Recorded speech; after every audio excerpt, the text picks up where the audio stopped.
Le XVIIe siècle connut son lot d'horreurs. Mais une malédiction sortait du lot. Celle d'un homme, Jonathan Hunt.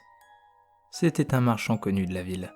Réputé pour sa capacité à dénicher tout type de biens, ça lui avait permis de tisser des bonnes relations avec les gens du coin.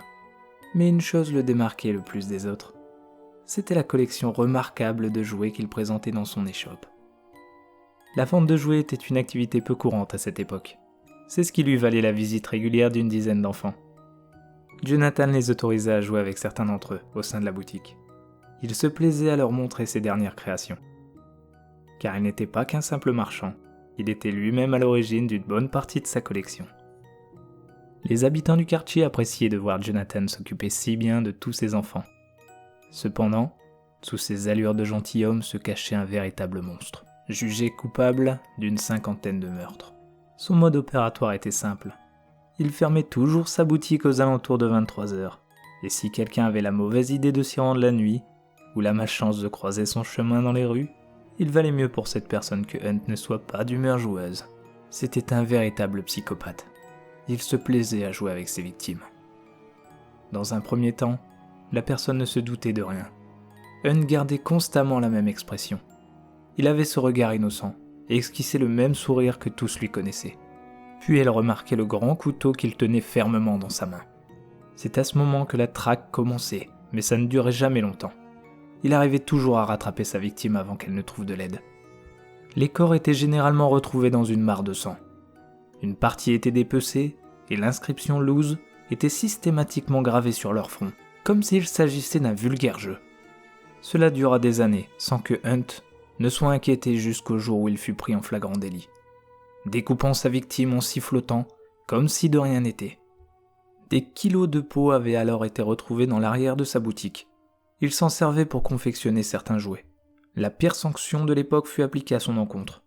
Attaché à une roue au milieu de la place, il fut condamné à voir ses os se briser sous les coups de ses bourreaux, son corps meurtri étant exposé jusqu'à ce que mort s'en suive.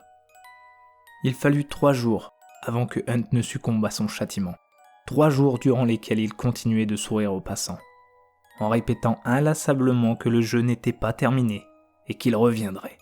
Personne n'était capable d'expliquer comment il s'y était pris, mais il semblerait qu'il ait tenu sa promesse. Au cours des siècles qui suivirent, plusieurs morts semblables avaient été retrouvées. D'après la déposition des proches, toutes les victimes étaient en train de jouer avant leur mort. D'une partie de cache-cache à l'épreuve du labyrinthe, la victime était toujours retrouvée dépecée, avec cette fameuse signature sur le front. Les personnes des alentours au moment des faits rapportaient tous n'avoir rien vu. En revanche, beaucoup avaient entendu le sifflement d'un homme. Au vu du dernier homicide du genre, certains disent même que Hunt aurait infiltré les jeux vidéo, comme un virus, pour perpétuer son œuvre, mais les autorités ne veulent pas le reconnaître. La victime s'appelait Robin Thompson. C'était un adolescent qui passait des heures devant son ordinateur à jouer aux jeux vidéo. Sa vie prit malheureusement fin lors de sa dernière partie. Il connaissait pourtant bien ce jeu. La partie débutait toujours au même endroit, une forêt sombre, et finissait dans une maison. Le but du jeu était simple. Il suffisait de récupérer des items dissimulés dans les recoins de la carte. Tout ça sans se faire attraper par le méchant de l'histoire. Robin savait exactement comment s'y prendre pour remporter la victoire. Le jeu n'avait plus de secret pour lui. Mais lors de cette partie, quelque chose l'interpella. La maison était différente. Il fut à la fois surpris et excité par cette mise à jour. En rentrant dans ce nouveau lieu, il fut étonné par les similitudes entre cette maison et celle de ses parents. En fouillant chaque pièce à la recherche du dernier objet, il entendait par moments des sifflements qui annonçaient la proximité du méchant. Même ça, c'était inédit. Il trouva le dernier item dans une pièce à l'étage qui ressemblait étrangement à sa chambre.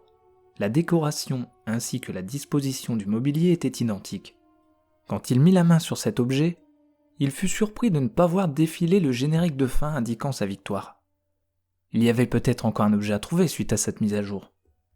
Alors qu'il reprenait les commandes de son personnage, il entendait de nouveau les sifflements. Mais ces derniers ne semblaient pas provenir du jeu. En retirant son casque, il reconnut distinctement le sifflement dans son dos. Il se retourna et vit un homme au sourire figé, dans l'encadrement de sa porte. Et c'est ainsi que la police le retrouva dépecé, assis sur sa chaise avec la mention « Lose » sur le front. Sur son écran, on pouvait y lire en grosses lettres « Retry », qui signifie le game over du joueur. Vous l'avez sans doute reconnu. Ce jeu n'est autre que le célèbre Slenderman.